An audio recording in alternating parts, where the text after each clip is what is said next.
Magazine kiosque de ce jeudi 23 mars 2023. C'est avec grand plaisir que nous sommes encore là devant vous pour vous servir à travers votre magazine kiosque avec des analyses pertinentes, des invités, des professionnels de médias.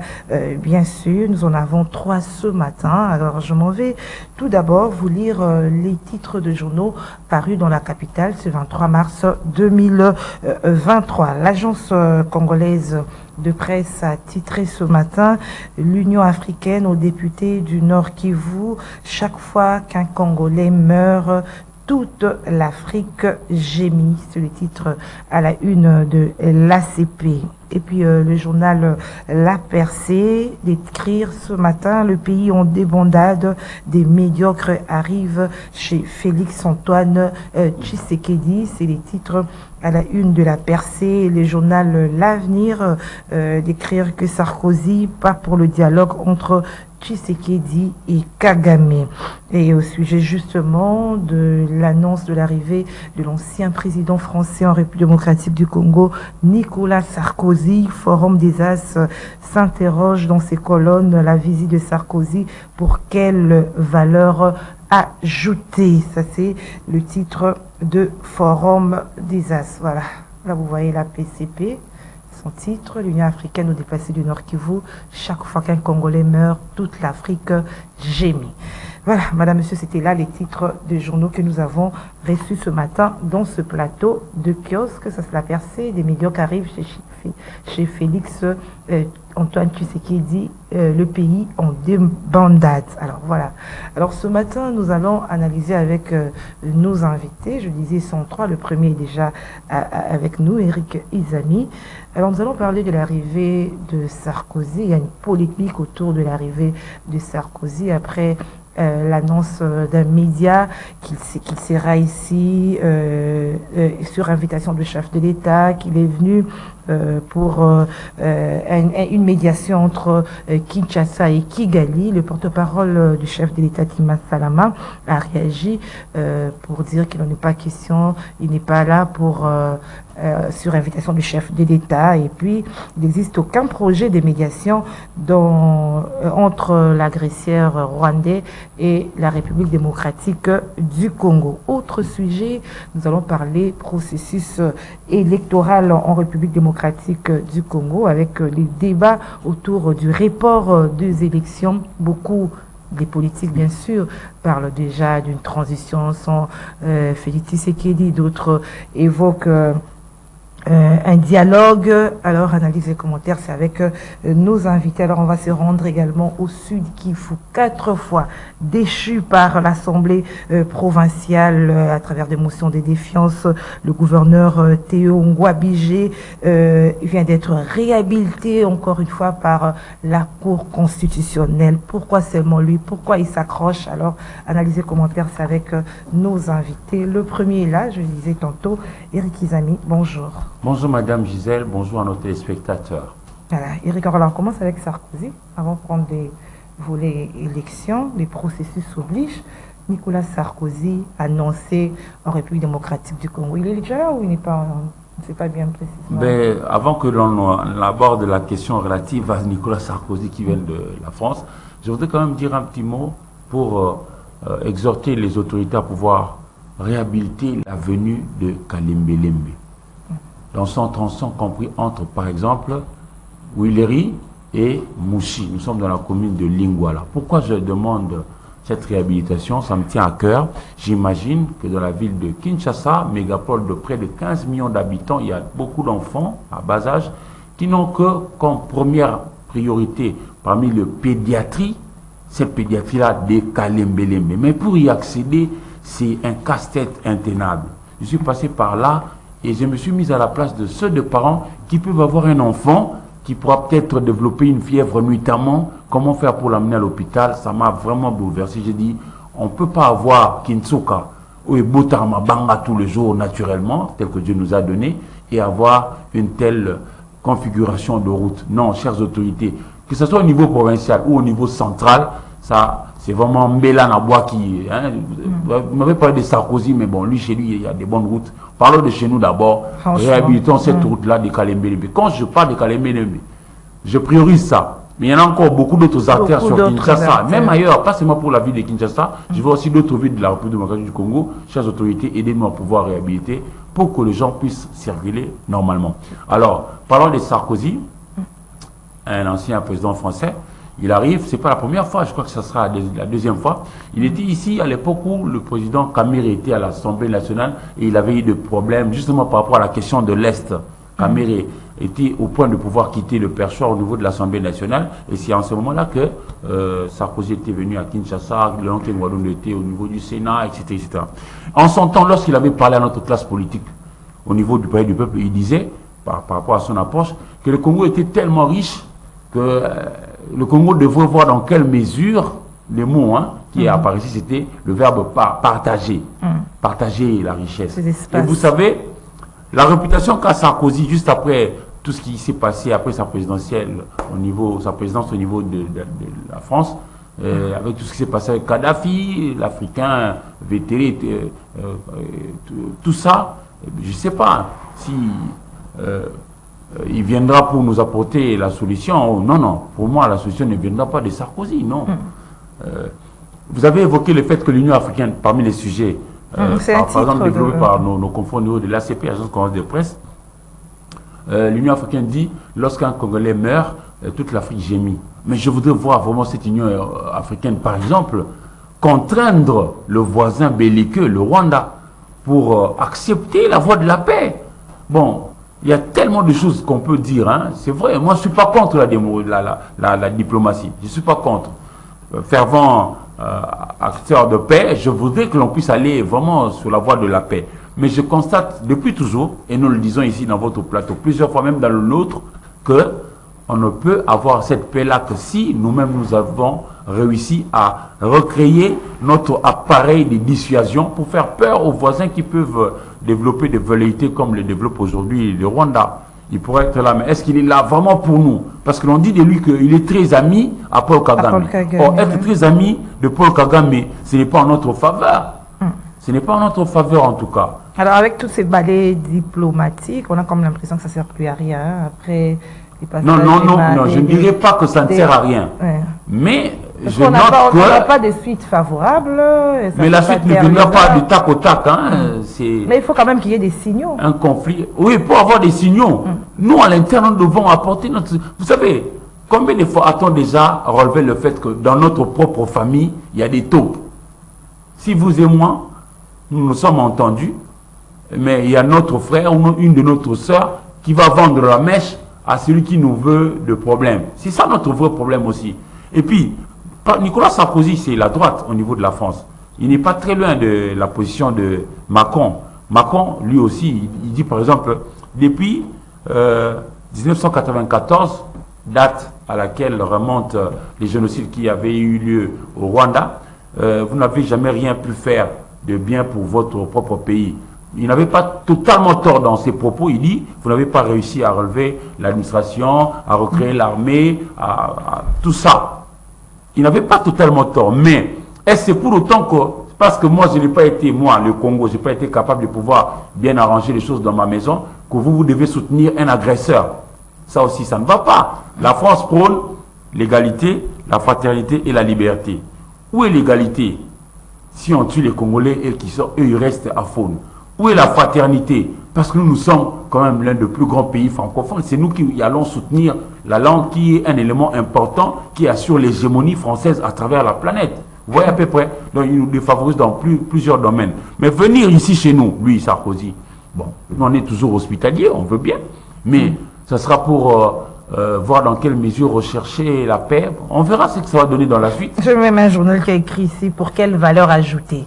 Justement, on voudra gratter pour en savoir plus, parce que lui, en son temps, il disait, le Congo est tellement riche qu'il devra voir dans quelle mesure partager ses richesses avec ses voisins. Et ses propos sont restés ancrés dans les peuples congolais. Le président Tshisekedi dira, j'ai tendu la main aux voisins, lequel de voisins, rwandais notamment, chez qui on a fait faire de raffineries, de l'or, on a noué plusieurs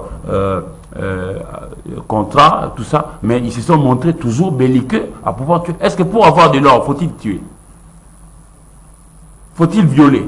Faut-il massacrer? faut-il procéder au génocide? Ce qui s'est passé à Kissiché. Ça ne va pas. Et ça dure comme ça plus d'une vingtaine d'années. Non, ça ne va pas. Alors, avant d'entrer dans le fond, parce que les Congolais gardent de lui une mauvaise image, hein, alors, d'abord, par rapport à son arrivée, on annonce par un média qui sera là sur invitation du chef de l'État. Voilà le porte-parole. À propos, il y a la porte-parole la porte-parole qui fait un tweet en disant que c'est pas, il n'est pas là sur invitation du chef de l'État, pas l'initiative du chef de l'État, mais pourquoi cette polémique? Pourquoi refuser? Ou je sais pas moi, c'est pas clair hein, par rapport à son invité, à son arrivée. Non, en fait, moi je vais faire confiance à la porte-parole du président de la République, Tina Salama, qui elle dit ce n'est pas l'initiative de la présidente de la République congolaise. Il est venu lui-même. Non, ce sont des personnalités qui ont un certain ancrage à l'échelle planétaire. Je prends un cas. On a vu venir ici, je crois qu'il est même encore là, son premier ministre était ici, Jean-Pierre Raffarin. On a vu venir Jean-Pierre Raffarin, qui était à la tête d'une délégation, qui a vu plusieurs de nos autorités, notamment au niveau du Sénat. Moi, j'ai couvert ça. J'ai même fait passer dans notre journal. Et je l'ai vu au niveau de la CENI. Ils sont intéressés à la question électorale. Jean-Pierre Raffarin a été Premier ministre sous Nicolas Sarkozy, président de la France. Donc ce n'est pas rien. Qui sait? Si Jean-Pierre Raffarin a dit que nous sommes près de 40 personnalités qui militons pour qu'il y ait la paix en RDC notamment. Ce n'est pas un mauvais sujet. Non, s'ils veulent venir nous aider dans la recherche de la paix, ils sont le bienvenu. Parce que l'initiative ne viendrait pas absolument que de la présidence congolaise. Qui sait si l'initiative peut aussi venir de l'Occident? Parce que ces jours-ci, on remarque quand même qu'à travers la planète, les lignes bougent. Les lignes bougent. Le grand groupe, vous voyez, la Russie et la Chine se rapprochent davantage. On a vu la rencontre entre les présidents Xi Jinping et Poutine. Et les autres Européens, eux aussi, ils cherchent à avoir peut-être la voix au chapitre pour voir dans quelle mesure apporter tant soit peu leur recette à ce qui est activé comme recherche de la paix. Donc Nicolas Sarkozy, s'il vient dans ce cadre-là, parce que j'imagine que c'est cela. C'est pas mauvais. Alors beaucoup s'interrogent sur l'intérêt que la France a ces derniers temps. Non, madame, il faut dire que le Congo n'est pas rien. On a vu, vous venez là de parler de l'ancien Premier ministre qui était là à Kinshasa. J'imagine encore qu'il soit encore là. Aujourd'hui, Sarkozy, voilà un peu. Quel intérêt? Qu'est-ce qui se cache derrière ces visites dans les rapports des personnalités françaises? Oui, dans les rapports d'État, c'est les intérêts qui priment. Ça, c'est connu de tous. Mais la France a été, je crois, claire. Elle voudrait participer, par exemple, à la manière de produire l'uranium. L'uranium, nous, on en a dans notre gisement là de Chinkolo. Là, on avait pris l'uranium qui avait servi à la fabrication de la bombe atomique dans les années 40, lors de la Deuxième Guerre mondiale et tout ça. La France a une expertise avérée par rapport à ces minerais stratégiques qu'est l'uranium. Et l'uranium n'est pas rien. Le Congo n'est pas non plus rien non plus. Donc le Congo, il faut dire que c'est quand même une grande réserve, mais une réserve dont les enfants souffrent depuis des décennies. Et donc voilà quoi. Il n'y a pas un projet de balkanisation, comme c'est pas pour concrétiser, comme estiment certaines personnes? Avant d'être journaliste, moi je suis d'abord congolais. Le projet de balkanisation, peut-être que vous et moi en parlons aujourd'hui, mais nous qui sommes hier là, on a vu dans les images un de nos héros, pas n'importe lequel, Patrice Emery Lumumba, déjà en 60, il disait que non, la Belgique envisageait comment balkaniser ce pays. Lumumba l'avait dénoncé, c'est depuis des années. Mais il faut saluer ici, à mon sens, un peu ce qu'a été l'apport de ces pères d'indépendance et qui a poursuivi, même jusqu'à la Deuxième République. Je crois que nous avions, à l'époque, déjà réussi à cimenter la société, ou par extension, la nation. C'est-à-dire, particulièrement pour la Deuxième République, il a été établi qu'un Mukongo peut épouser un Swahili peut épouser un Moulouba peut épouser un Mungala, et puis de ces unions-là sont nés des enfants que nous sommes, nous, et ça cimentait notre nation. Aujourd'hui, nous balkaniser, ce n'est pas une mince affaire. Moi, je pense que nous devons nous-mêmes, à l'interne, militer pour que cela n'arrive pas. Mais pour que cela n'arrive pas, justement, nous devons nous entendre à l'interne, recréer notre force, au niveau même Parce que la cellule de base de la communauté, c'est la famille. Il ne faudrait pas que nous puissions nous mettre à nous fragiliser les unes les autres familles. Non, nous devons plutôt nous consolider pour être forts et puis avancer. Et je crois que c'est cela. On ne va pas nous balkaniser si facilement si nous-mêmes à l'intérieur nous sommes conscients de ce que nous valons. Parce que nous aussi, même nous journalistes, nous devons aiguiser la conscience collective de notre nation. C'est-à-dire dire aux Congolais ce que nous sommes réellement, ce que nous valons réellement, ce que nous représentons réellement, et pour nous-mêmes et pour les autres. Nous sommes une belle femme, nous avons tout ce que eux, l'Occident, même l'Orient, voudraient avoir. Tout le monde voudrait avoir quand même une mainmise sur ce que le Congo a comme potentialité. Mais à nous maintenant de pouvoir définir. Je crois ici, Maman Gisèle, si vous remarquez bien, même dans nos universités, si vous prenez la filière droit, vous verrez vous-même le nombre d'étudiants qui vont dans cette filière-là. Si vous prenez la filière médecine, il y a aussi un nombre considérable, ce qui n'est pas mauvais parce qu'on a un taux de morbidité très élevé. On voudrait avoir quand même des médecins pour nous soigner, nous tous, nos enfants, nos femmes et tout ça. Et puis, économie, etc. Mais quand vous allez dans des filières qui devraient, à mon sens, nous caractériser, vous verrez que le taux est faible. Je prends par exemple, quand vous allez dans des auditoires où l'on apprend la géologie. Très peu d'étudiants. Ce n'est pas le même nombre que dans les autres filières. Ça attire moins les étudiants. Pourquoi ça m'inquiète moi? Dans mon petit regard, je me dis, nous avons encore des centenaires d'années à être un scandale géologique. Puisque nous avons plusieurs minerais chez nous, puisque nous avons tous les tableaux de Mendeleev que nous avions étudiés en chimie à l'école, vous et moi, nous devons encourager nos enfants à pouvoir aller apprendre ces sciences-là, comme pour qu'eux, demain, lorsqu'ils vont développer des expertises avérées, qu'ils puissent à leur tour savoir comment contenir ou préserver les intérêts du Congo. Je prends un cas. Nous, aujourd'hui, avec notre territoire de Manono, nous sommes dans la province de Tanganyika, nous avons 70% de la réserve mondiale du lithium.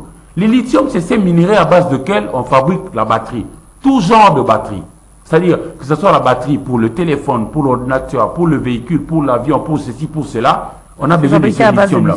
Mais nous sommes à 100 millions de Congolais. Combien de Congolais dans ces 100 millions ont développé l'expertise par rapport uniquement à ces minéraux de lithium? Est-ce qu'ils sont d'abord au courant de ça? Mais justement, c'est comme ça que j'en parle dans votre micro et sur votre plateau pour encourager nos enfants qui sont à l'âge d'aller à l'école encore et tout ça, de ne pas toujours aller dans le droit, ce qui n'est pas mauvais. De ne pas toujours aller pratiquer ou apprendre à faire la médecine, ce n'est pas mauvais. Mais je voudrais les encourager à pouvoir aller. Je vais te livrer un secret. Moi, mon défunt papa avait travaillé à l'ONATRA. L'ONATRA, c'était un fleuron de l'économie nationale. Et lui, il n'avait pas voulu que je sois journaliste. Il ne voulait pas. Lui, il me disait, moi, je veux que tu ailles dans la filière pour apprendre l'hydrologie. Je voudrais que tu sois un jour un ingénieur hydrologue. C'était ça, le vœu de mon papa. Mais moi, je n'ai pas été ingénieur hydrologue que voulait que je sois mon père. Mais j'en parle à mes enfants aujourd'hui. Pourquoi? En étant journaliste, nous avons, par ce métier, l'occasion de pouvoir visiter le Congo. Et j'ai visité le Congo. Donc, je peux parler humblement du Congo que moi, j'ai visité. Et papa n'avait pas tort parce que nous avons tous les vocabulaires et entré à l'hydrographie. Hier, c'était la journée mondiale de l'eau. Parlons-en. Nous avons des rivières, nous avons des lacs. Sujet, hein? Oui, justement. Devons revenir sur le sujet, oui. Allez-y. Mais la population est en train de comprendre ce que je suis en train de dire. Il y a tellement de rivières, de lacs. On a même 2 fleuves. Nous parlons du fleuve Congo, occulter un peu le fleuve Chilwango. Si nos enfants arrivent, par exemple, à devenir de nombreux ingénieurs hydrologues, le jour venu, lorsqu'il y aura, par exemple, ce qu'a annoncé notre aîné et ministre actuel, Modeste Moutinga, il a parlé de la guerre de l'eau. Si nous avons des experts de ce domaine-là, congolais, vous ne voyez pas qu'ils sauront défendre nos intérêts. Vous voyez, c'est un peu dans ce sens-là. Et multiplions ça maintenant dans plusieurs autres filières. Cobalt, zinc, etc., etc. Voilà, alors j'ai 2 questions à vous poser par rapport à ce premier sujet avant de passer à un autre sujet. C'est arrivé, bien que la porte-parole du chef d'État a rejeté ces allégations, on sous-entend... Elle a rejeté le fait que ça soit l'initiative de la présidence congolaise qui fasse... Il n'y aura pas question d'un dialogue, d'une médiation entre Kagame et Félix Tshisekedi. Qu'est-ce que vous pensez, quelle analyse vous faites de cela, que ce soit vrai ou pas? Moi, je croirais à Tina Salama, qui est congolaise, autant que je sois congolais. Donc, je vais épouser. Donc, vous aussi, vous êtes de ceux-là qui disent, niet, il ne veut pas qu'il y ait un dialogue entre Parlons, parce que nous avons évoqué Nicolas Sarkozy. Nicolas Sarkozy est français. Lorsqu'il y a eu le frère Kouachi, chez eux là-bas à Paris, ils ont tué des gens avec le djihadisme. Est-ce qu'ils ont négocié avec quoi que ce soit ou avec qui que ce soit? Mais pourquoi est-ce que quand il s'agit des agresseurs du Congo, et ils voudraient que nous on puisse négocier avec ces gens-là? Moi, je suis de ceux qui pensent que le plus grand des chantiers, c'est l'État. Recréons la force de notre État pour que nous soyons capables de pouvoir dissuader tout celui ou toute celle qui pourra développer une pensée négative contre notre population. Le Rwanda nous agresse, maman. Le Rwanda pille, tue. Je ne sais pas, les gens ici, parfois, à Kinshasa, on est un peu à 2000 km des théâtres des Affres. Moi, j'ai fait des reportages à Mugunga, un peu au-delà de Goma. J'ai vu des mamans de 70 ans violées. Mais moi, je suis un garçon. Vieille maman. Ah oui, oui. Je suis né après 3 filles, moi. Ça me déchire. Mariée, même avec votre propre femme, quand elle veut, elle veut. Quand elle ne veut pas, elle ne veut pas. Mais vous, une femme que vous n'avez jamais rencontrée, vous la rencontrez à la première occasion, comme ça, vous la violez. Non, c'est profondément condamnable. Moi, je ne peux pas accepter qu'il y ait dialogue avec les agresseurs. Je ne peux pas. Pour ça, j'épouse la position. Il faut qu'on passe à la guerre. Pardon? Il faut qu'on passe à la guerre. Oh, mais pourquoi pas? Nous devons regarder nos troupes. Une armée, ainsi que le disait il n'y a pas longtemps le professeur Joly et Sengekeli Jacques, Élie de la Chouapa, il dit l'armée est créée pour faire la guerre. À chacun son boulot. Moi, mon boulot, c'est d'aller collecter, traiter, diffuser les informations et s'il y a le besoin, de pouvoir conserver. L'armée, c'est pour faire la guerre. Voilà. Oui, justement. Moi, merci Eric Izami. Voilà, nous recevons déjà dans ce plateau Mike Gardidiana. Bonjour. Bonjour madame, toutes mes excuses pour le retard parce que d'où je viens, j'ai été obligé d'ailleurs de laisser ma veste qui est complètement trempée. La pluie, hein.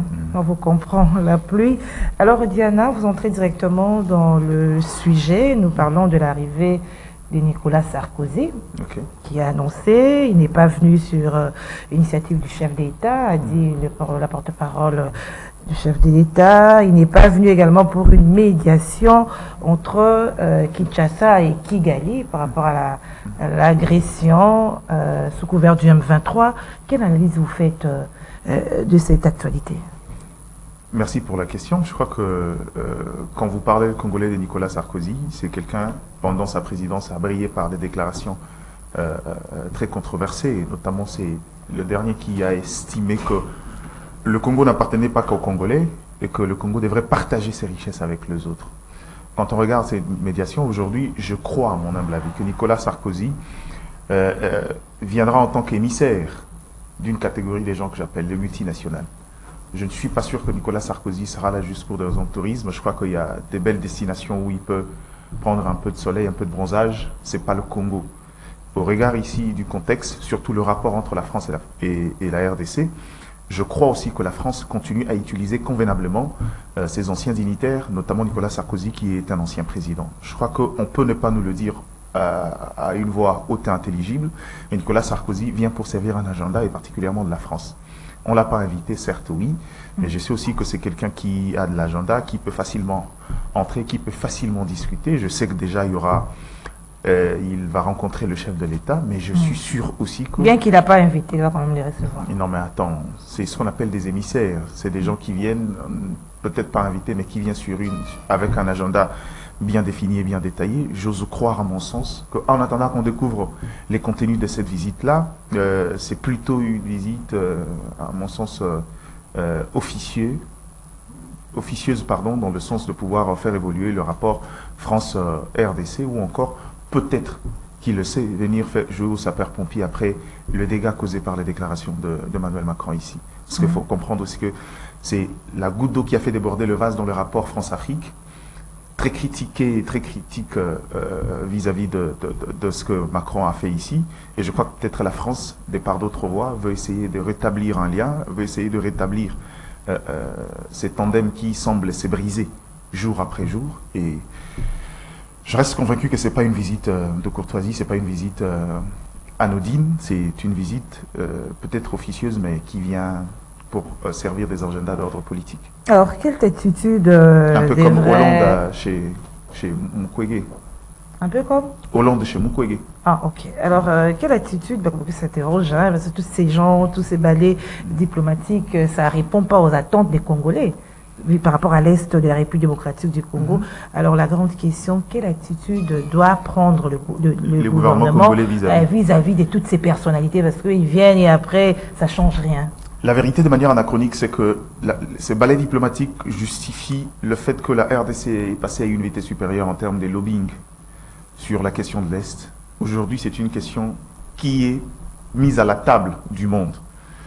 Un peu à la manière, c'est vrai, la guerre russo-ukrainienne est dans un autre level, mais aujourd'hui, le monde parle de la réalité de la RDC. Le monde parle de cette situation-là.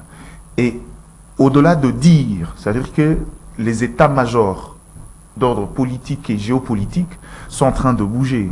Je vous ai rappelé ici que le Congo n'est pas un État lambda. Le Congo est un État où, quand on discute de perspectives au niveau mondial, le monde considère le Congo comme étant une réserve.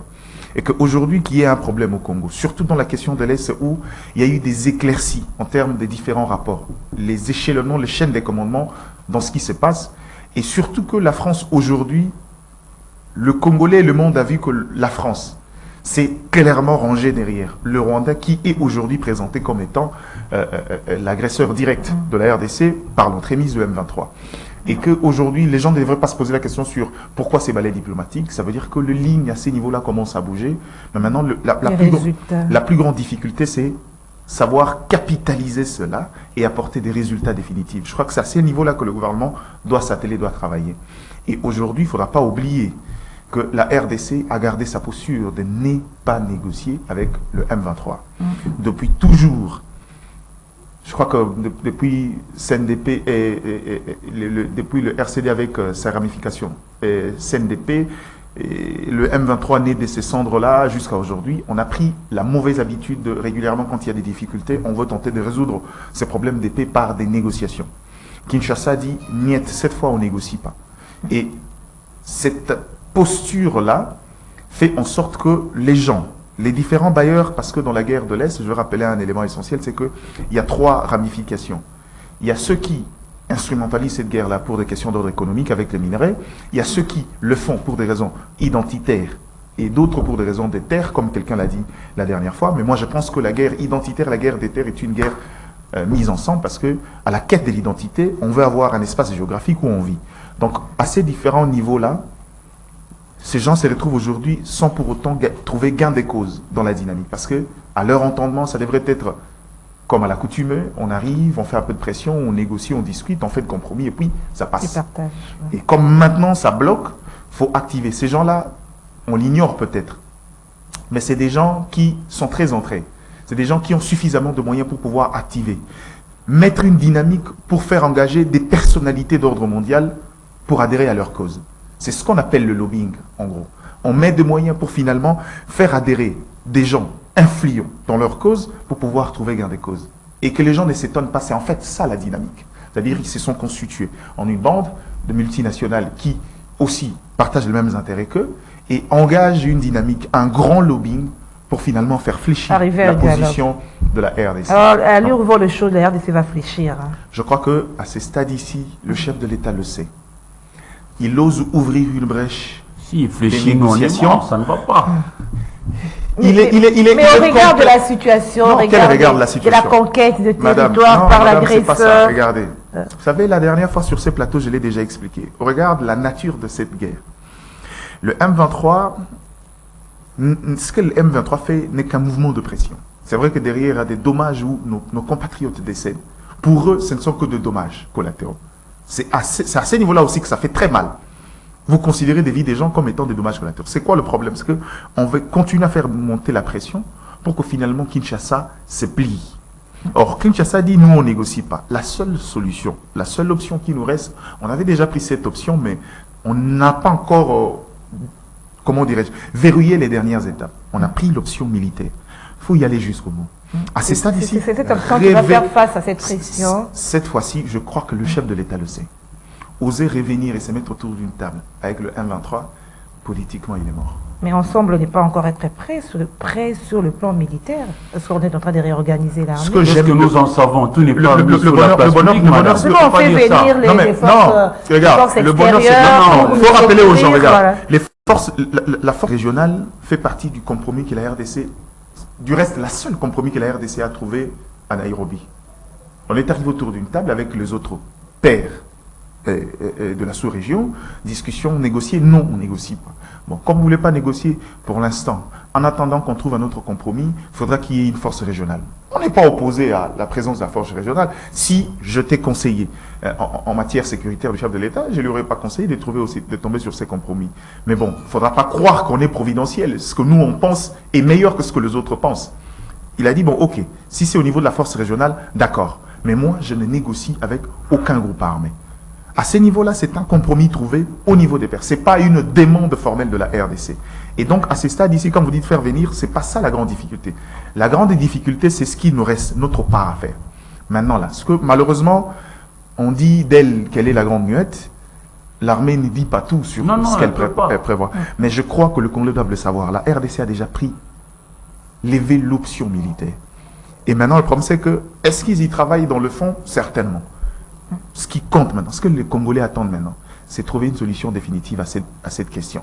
Faire en sorte que le rapport avec le M23 soit gagné différemment que par les négociations qui finalement ne résout rien, si ce n'est un semblant d'accalmie qu'on a l'habitude de voir pour revenir en force de temps à autre pour continuer à faire pression. Parce que quelqu'un qui te menace avec une vidéo sextable de toi et te demande de l'argent, vous donnez l'argent une première fois, croyez-moi, vous ouvrez la porte à une manne.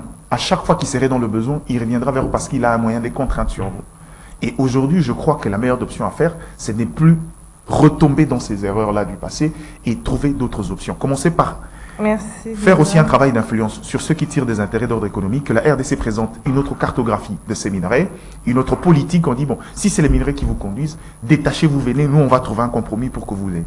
On restera en face de nous avec des gens qui sont là pour des raisons d'occupation de terre et pour des questions identitaires. À ceux-là, on saura comment la résoudre. Voilà, je voulais que vous ayez un même temps d'antenne. Hein. Alors on passe à un autre sujet, c'est le débat autour du respect, du report des élections. Il y a des voix qui s'élèvent déjà, on voit Fayoulou, on a vu la dame...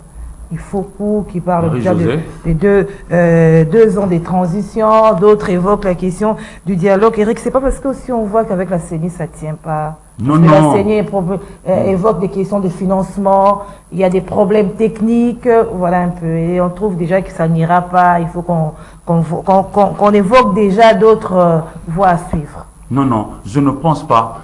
Au contraire, à ce stade, à ce qui s'est déjà passé, il faut tenir compte du fait que la CENI, telle qu'elle a été implantée, c'est toujours à cause de la qualité de notre classe politique dans son ensemble. Ceux qui sont à gauche, ceux qui sont à droite. Ils ont mis dans leur querelle byzantine qui n'a apporté rien ou presque 28 mois à pouvoir discuter autour de cette question-là. Et finalement, nous avions eu cette CENI. Elle est venue en octobre 2021. 4 mois après, cette CENI, le Denis Kadima Kazadi, a produit ce qu'on a appelé en février 2022 la feuille de route. Et la même classe politique est rentrée encore dans des querelles qu'on peut exiger cette fois-là le calendrier. Et la CENI a promis de publier. Et ce calendrier a été publié le 26 novembre 2022. Et juste après la publication du calendrier tant réclamé par la même classe politique, en décembre, le 24 décembre 2022, il y a eu le lancement de la plus vaste opération d'identification et d'enrôlement. D'un côté, on identifie qu'on peut donner des données aux autres permetteurs d'autologie, à l'Office national de l'identification, au NIP, et puis, de l'autre, on enrôle ceux qui ont l'âge supérieur ou égal à 18 ans pour que ceux-là puissent aller au vote. Et puis, nous y allons. Théoriquement, on a souvent assisté à cette vaste opération, mais pendant de longs moments. Mais curieusement, cette fois, on a vu la méthode de Denis Kadima, qui pour moi a payé, parce qu'en un temps record, là-haut, c'est-à-dire l'ère opérationnelle, qui avait 10 provinces, Kwango, Kwilu, Maïndombe, Kinshasa, Congo central, Équateur, Tchouapa, Nord-Ubangi, Sud-Ubangi, la Mongale, 10. Et puis, c'est allé comme ça, on attendait à avoir 18 millions d'électeurs. On en a fait autour de 14 millions. Ce n'est pas rien, c'est beaucoup. Et puis, nous sommes allés à l'AO2, qui avait pris le Kasaï et l'ex-Katanga. Ça fait Kasaï, Kasaï central, Lomami, Sankuru, etc. Et puis, on venait d'ailleurs de clôturer avec l'AO2. Et puis, nous sommes allés maintenant à l'AO3, couplé avec la diaspora. Mais là-bas, c'est là qu'il y a des problèmes, dans l'AO3, l'aire opérationnelle 3. Parce que c'est là que se trouvent les provinces du Kivu. Notamment, il y a, parmi tous les 26 enfants de la RDC, parmi les 26 provinces, il y a 2 enfants qui sont malades. Il y a l'Ituri et le Nord Kivu. Le Nord Kivu a, je crois, 3 territoires qui posent réellement problème. C'est les Rutshuru, Nyiragongo. Donc, vous voulez dire quoi? Tout ça, c'est bon, la CENI est dans le banc. Pour moi, la CENI est dans le banc. Il n'en est pas question d'évoquer. Pourquoi je le dis? Oui, je voilà. sens que l'arbitre est prêt à aller sur le terrain et attendre le compétiteur. Mais c'est là, chez les compétiteurs, que je trouve qu'il y a des problèmes. Avec tout ce qu'il y a comme Oui. problème technique, avec tout ce qu'il y a problème. La question des financements aussi a été évoquée par la même CENI.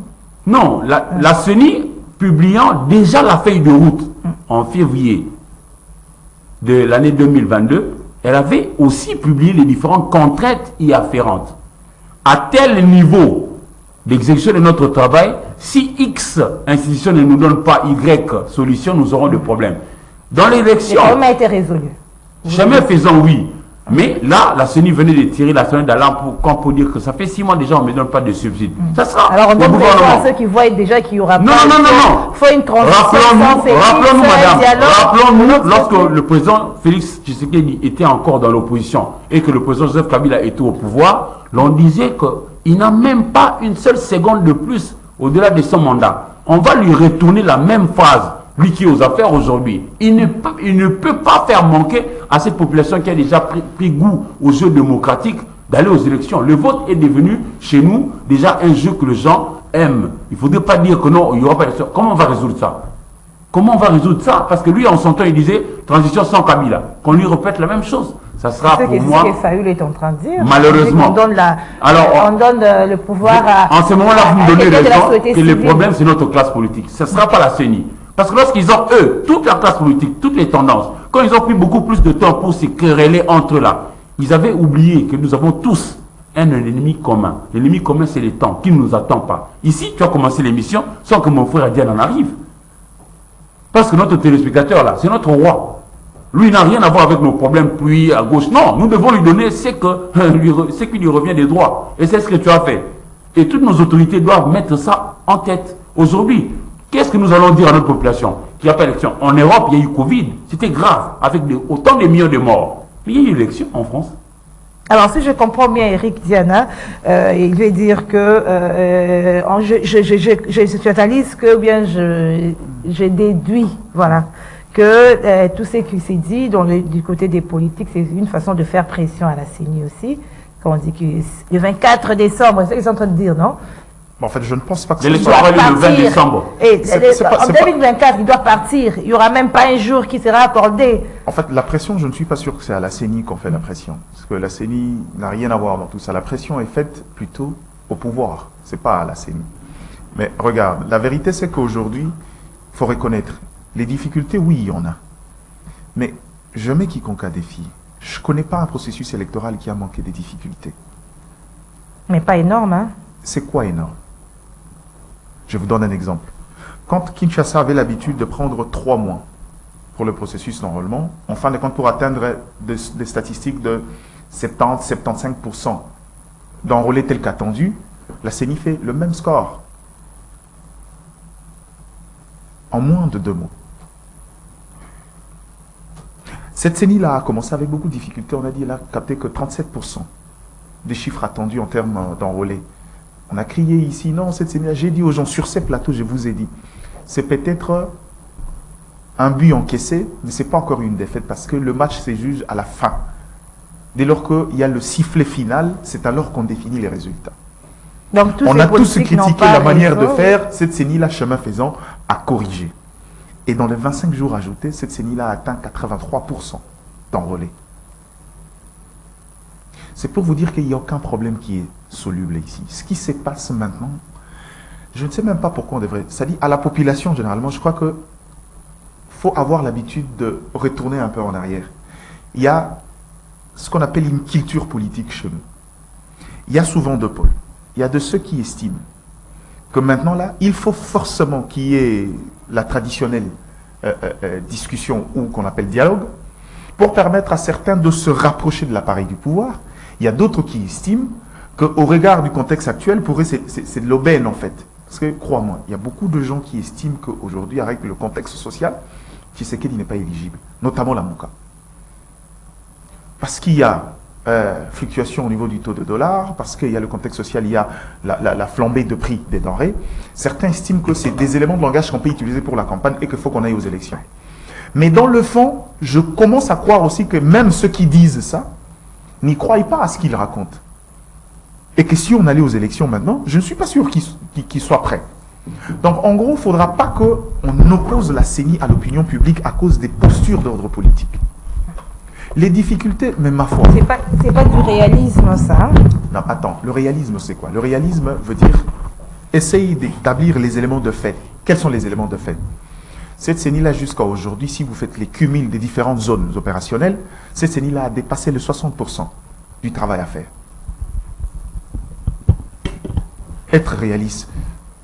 Vous êtes enseignante. Vous faites passer de classe ou vous le faites redoubler? Voilà, merci bien. En attendant déjà vers la fin, puisque je l'ai évoqué, Eric Izami, c'est la question du Sud Kivu. Théongwabi, j'aimerais avoir une minute avec vous, parce que je l'ai annoncé au sommaire, hein, le gouverneur 4 fois déchu, la Cour constitutionnelle, là encore une fois réhabilité. Pourquoi il s'accroche? Est-ce qu'on ne peut pas aussi tenir compte des griefs lui reprochés? Voilà un peu pourquoi. Je ne sais pas. Il vous est déjà arrivé d'arriver au Sud Kivu? C'est moi qui pose des questions. Madame, vous allez revenir encore à ce que je disais. Pour moi, c'est la qualité de ce que nous avons comme classe dirigeante.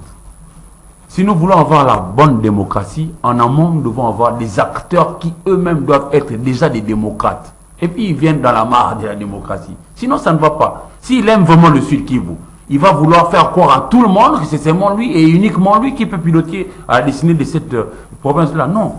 C'est une belle province, mais bon, qui est restée comme ça, se développer. Alors que déjà, en son temps, lorsque c'était l'espace Kivu, avec Maniema Nord Kivu et Sud Kivu, c'était là-bas qu'il y avait la capitale, le Bukavu. Bukavu, c'était la capitale de l'ensemble. Mais pourquoi est-ce que cette ville-là n'a pas évolué? Pourquoi est-ce que les autres coins ne sont pas allés au-delà? Alors que le Sud Kivu, à comparer, c'est un peu comme le Japon, en termes de relief et tout ce qu'il y a. Mais on peut développer des choses là-bas et faire de bonnes choses. Mais si on s'accroche à être seulement au pouvoir, parce qu'on veut être au pouvoir, non pas parce qu'on voudrait aller apporter de l'eau, de la route, l'école, l'hôpital, c'est ce qu'il faut faire. Nous devons un peu changer. Et à notre population, c'est comme ça que nous venons, tant soit peu, jeter un peu de la lumière pour que celle-ci soit exigeante. Lorsque notre population sera exigeante, et petit à petit, nos acteurs politiques seront contraints de pouvoir bien faire les choses. C'est-à-dire, quand vous venez au pouvoir, vous n'y arrivez pas seulement pour vous accrocher parce que vous savez qu'à gauche et à droite, on va vous donner un arrêt qui va faire en sorte que vous y restez. C'est comme ça que moi je vois la chose. Si on aime vraiment sa province, si on aime par extension son pays, on fait des choses de manière à ce que ça avance. Mais la Cour constitutionnelle, ça donne l'impression qu'elle est au service d'une personne. Parce que, je Mais, sais pas, est-ce que ça devrait être ça? La Cour constitutionnelle, pour moi, dans mon entendement, c'est les sommets, c'est la plus haute instance judiciaire du pays. C'est un peu comme Dieu. Lorsque Dieu a parlé, plus personne ne peut faire des objections. On s'incline, nous tous. Alors, Diana, quelle analyse vous faites de cela? Ça sera aussi la dernière intervention de cette situation du Sud Kivu. C'est parce que le gouverneur est de l'Union sacrée que même si l'Assemblée provinciale décide, il est réhabilité. Je ne sais pas revenir sur le valeur et sur la qualité du rapport. Dans le fond, je crois que moi, je ne sais pas juger l'acte de la Cour constitutionnelle, d'autant plus que ces arrêts sont inattaquables et irrévocables. Mais seulement, je crois qu'en tant qu'intellectuel, je peux aller dans le fond du pourquoi. Quelqu'un qui plusieurs fois a été déchu. Rentrons sur le principe de l'acte contraire. Il dit que ce gouverneur a été élu par les députés provinciaux. Si ceux qui ont élu ces derniers estiment que le rapport n'est plus convenable et qu'il doit partir au profit de quelqu'un d'autre, je me demande, quand vous réhabilitez un gouverneur pareil, quel est le rapport de travail qu'il y a entre l'Assemblée provinciale et le pouvoir exécutif? Est-ce qu'on estime, au-delà de la doctrine, au-delà de simples questions de droit, est-ce que dans l'arbitrage politique, on ne sait pas voir que c'est une rupture qui aura pour seule conséquence les politiques internes ou encore les développements, la question d'intérêt général de la population. Est-ce qu'à ce niveau-là, on ne sait pas le voir? Je peux comprendre. Moi, je suis de ceux qui estiment que les assemblées provinciales en font aussi de trop. C'est mieux aussi une caisse de résonance. C'est des gens qui, pour un oui ou un non, peuvent décider de se liguer. Et puis, bon, Alia qui ferait des fonctions. J'ai déjà assisté une fois à une discussion où les députés se sont ligués contre le gouvernement parce que ferait des fonctionnements, Naye Yakim Kolo, ceux qui ont autant des millions, alliés à PCB sauter, donc il doit partir. C'est des anti-valeurs. Mais dans le contexte actuel, je crois qu'il faut privilégier le rapport qui peut amener à l'exercice convenable du pouvoir. Un gouverneur qui n'est pas en ordre de sainteté avec son assemblée provinciale, où tout ce qu'il doit faire doit passer par là, je crois que dans l'arbitrage politique, au niveau politique, il faudra qu'on tire les conséquences. Si vous estimez que c'est un très bon travailleur, qui peut faire le travail, il faut le renvoyer à un niveau où il pourra exercer calmement. Mais quand vous le mettez dans un endroit où on sait que lui et ses législateurs, c'est déjà le divorce, je ne sais pas qui va voter son budget, et où est-ce qu'il va présenter son plan d'action, comment ça va se passer, dans tout ça, qu'est-ce que la population gagnera? Donc, à ce niveau-là, c'est là où je dis que bon, les gens n'aiment pas me croire, mais je crois que sur le plan, le Congo atteint une misère intellectuelle. C'est trop fort. Voilà. Nous, on a atteint une misère intellectuelle, crois-moi. C'est la fin de kiosque.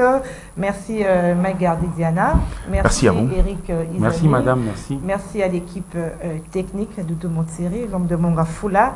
Merci à vous fidèles téléspectateurs. Nous nous retrouvons demain avec le même plaisir. Au revoir.